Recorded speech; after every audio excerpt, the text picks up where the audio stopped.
Salut, c'est Fred pour la chaîne Yoga et Respiration. Bienvenue dans ce 28e programme hebdomadaire.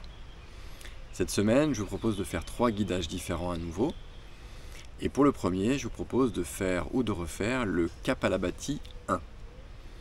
Donc ici, une seule technique respiratoire qu'on va travailler sur 5 cycles différents. Donc le Kapalabhati, c'est vraiment l'expiration qui va être tonique et engagée, qui va solliciter les muscles abdominaux et votre diaphragme. Vous allez rentrer sèchement votre abdomen pour éjecter l'air et pensez bien à ressentir ce relâchement de l'abdomen pour permettre à l'air de rentrer passivement, puisque l'inspiration se fait de façon complètement passive. Donc sur un rythme musical plutôt soutenu, vous allez enchaîner les Kapalabhati. Donc pendant quelques secondes, vous ferez du Kapalabhati. À un moment donné, je vais annoncer un compte à rebours. 3, 2, 1, expire. Donc là, vous viderez complètement vos poumons. Puis une inspiration complète. Et là, vous vous déposerez en rétention poumon plein. Gardez une posture bien ouverte pendant cette rétention poumon plein pour permettre au retour veineux de bien se faire. Car en rétention poumon plein, on peut provoquer des compressions.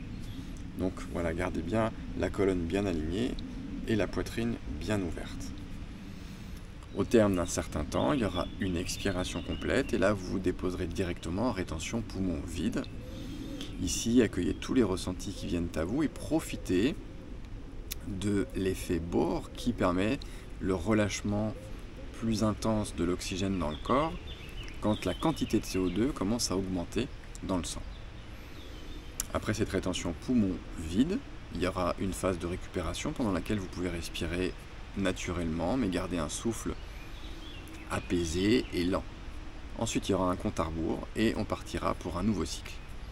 Donc les temps de Kapalabhati sont les mêmes au fil des 5 cycles. Par contre, les temps de rétention poumon plein et poumon vide vont évoluer et être progressivement plus longs au fur et à mesure des 5 cycles. Accueillez tout ce qui vient à vous, essayez de garder une belle synchronisation de l'abdomen avec le rythme musical pour bien travailler votre Kapalabhati de façon tonique et avec une fréquence régulière et profitez des effets des rétentions. En deuxième guidage respiratoire cette semaine, je vous propose de continuer de travailler votre diaphragme et sa sollicitation sur la fréquence avec la respiration haletante numéro 1. Ici, donc, on est sur une fréquence très élevée. Donc cette respiration haletante qui ressemble à la respiration des chiens, mais que nous on va faire uniquement par le nez pour solliciter davantage la mobilisation et la synchronisation du diaphragme avec le rythme musical. Donc voyez quel rythme vous pouvez adopter. Si vous pouvez adopter celui que je vous propose, c'est superbe. Mais si jamais vous n'y arrivez pas, ne vous jugez pas et adoptez votre rythme le plus rapide possible avec ce que votre corps vous offre le jour où vous faites la pratique.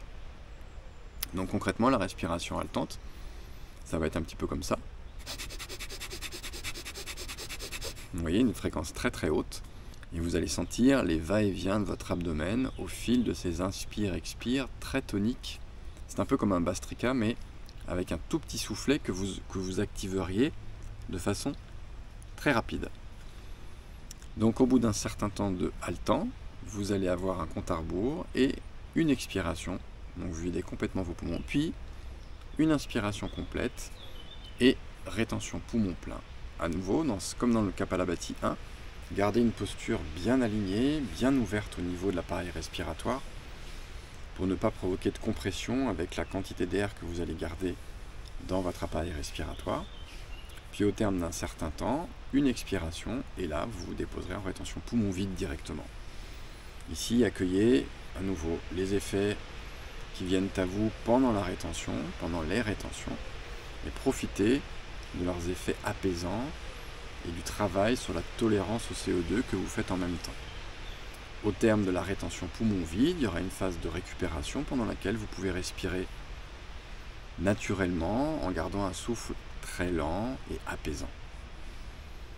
Donc au fil des 5 cycles de cette respiration haletante 1, les phases de respiration ne changeront pas. Par contre, les rétention poumon plein et poumon vide seront progressivement plus longues pour vous proposer des effets de plus en plus profonds et peut-être intenses. Donc profitez de tout ça et accueillez tout ce qui vient à vous. Et en dernier guidage respiratoire cette semaine, je vous propose de faire quelque chose de beaucoup plus tranquille. Elle s'appelle calme.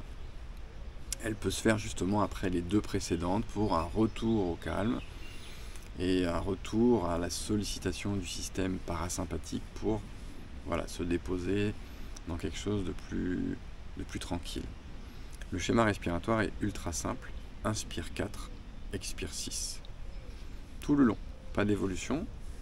Donc le revers éventuel de ce schéma répétitif, c'est que ça laisse potentiellement de la place aux cogitations parasites du mental.